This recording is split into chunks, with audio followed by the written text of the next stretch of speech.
国際司法裁判所への単独提訴を含め検討準備を進めているところであり、我が国の固有の領土である竹島については引き続き我が国の主張をしっかりと伝え、粘り強く対応します。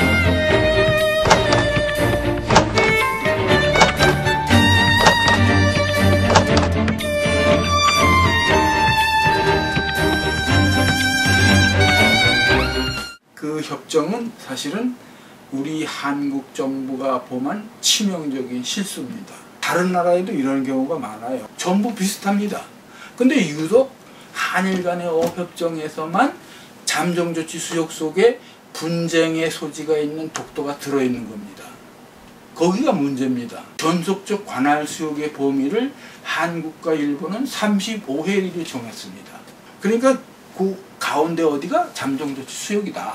그런데 가운데 독도가 있습니다. 독도는 한국의 영토지요. 그럼 한국은 독도로부터 35해를 거야 되지 않습니까? 또 일본은 독도를 다케시마라고 하면서 자기네 땅이라고 그럽니다. 그럼 일본도 거기서 35해를 거야 되지 않습니까? 일본은 나는 35해를 안 걷겠다. 그랬습니다. 그럼 한국은 어떻게 해야 되겠습니까? 한국이 자기 땅인데 35해를 거야 되는데 한국도 우리도 안 걷는다 그랬어요. 여기에 문제가 있는 겁니다. 일본도 35해를 안 걷고 한국도 안 걷다는 것이 양자가 공식적으로 맺은 협약에 나타납니다. 그러니까 이것은 한국과 일본이 독도 영유권에 대한 법률적 지위가 똑같아지는 겁니다.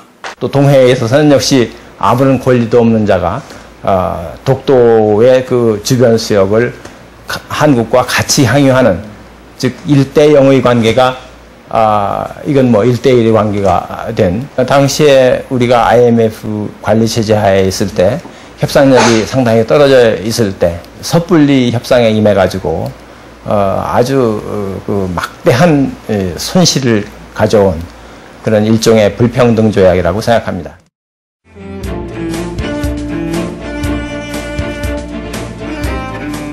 이 조약 12조 제4항에서 그 규제 조치를 합의하도록 규정이 돼 있으면 그것을 우리가 이행을 해야 되거든.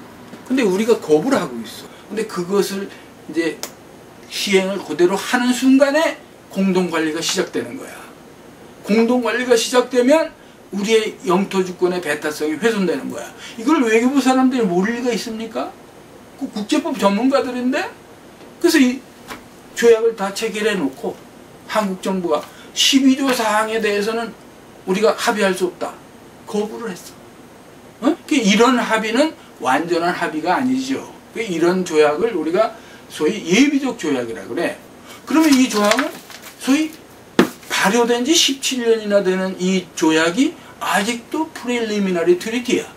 예비적 조약이야. 한국 정부가 그 규제 합의를 지금도 거부하고 있어. 이것은 국제법 사상에 유례가 없어요. 이런 조항은. 우리가 조약 규정의 내용을 위반하고 있는 거야.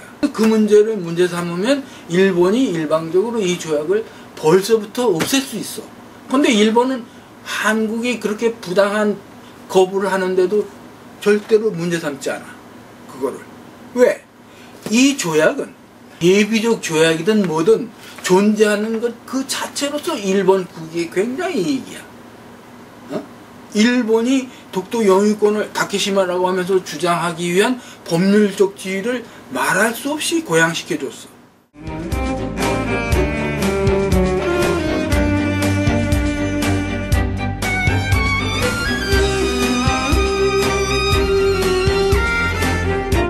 영유권과 어업 문제는 절대로 분리될 수가 없어요.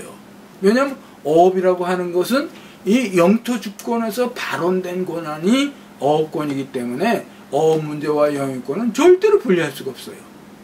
이게 국제법의 원칙이야.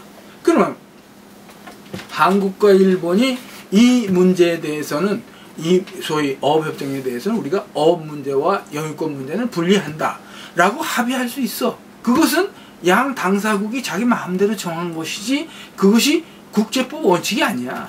그건 기속력이 없어. 법적으로 성립될 수가 없어요. 일본 최고의 국제법 학자가 우리나라에 오셔서 대한국제법학회에서 강연을 했는데 그분에게 누가 질문을 했어요. 요새 이 한국에서 그 신한일 어업협정과 독도와의 관계가 어떤 관계냐. 그분 말씀이 신한일 어업협정 체결 이전에는 사실 일본은 독도에 대해서 이런저런 말을 할 그런 입장이 못했었는데 그 신한일 어업협정을 체결함으로써 비로소 일본은 할 말이 생기기 시작하였다.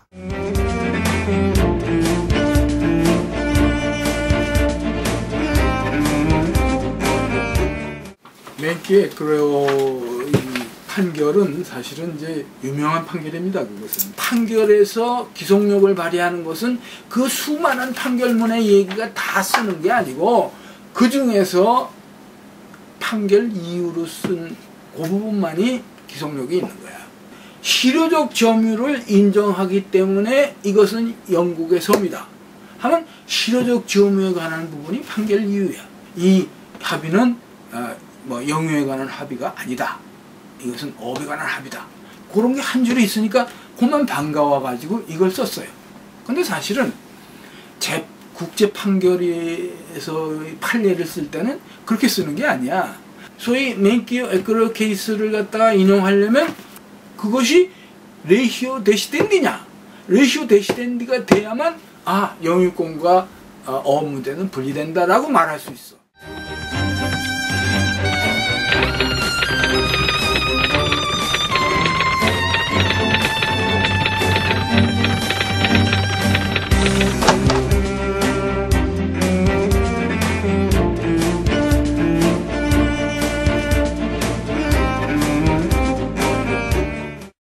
해양법협약 제56조 1항에서 규정하고 있는 것은 사실은 배타적 경제수역 내에서 어업에 관한 것만 규정하는 게 아니야.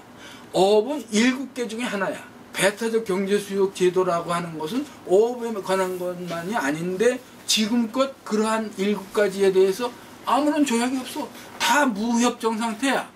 지금까지 어업 이외에는. 그러면 무협정 상태면 금방 무정부 상태에 가는 겁니까? 그렇지 않아. 지금까지 무협정 상태로 오고 있어. 물론 그것이 정상적인 상태는 아니지만은 협정 하나만 없어진다고 해서 뭐 천지개벽이 돼가지고 야단이 나는 것은 아니다 이거야. 그리고 경과 규정이라는 걸 해. 종결시키면서 이 조약이 없어지기 때문에 합리적으로 조치하고 양국 간의 문제를 해결할 수 있는 것이다 이거야. 굉장히 큰일이 나는 것처럼 얘기를 하는데 그것은 전문가의 시각으로 보면은 도대체 말이 안 되는 얘기입니다. 이것은.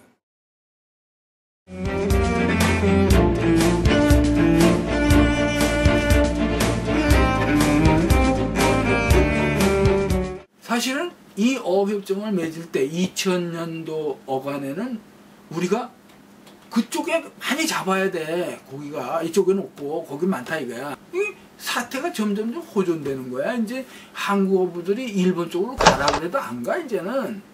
비슷해. 응?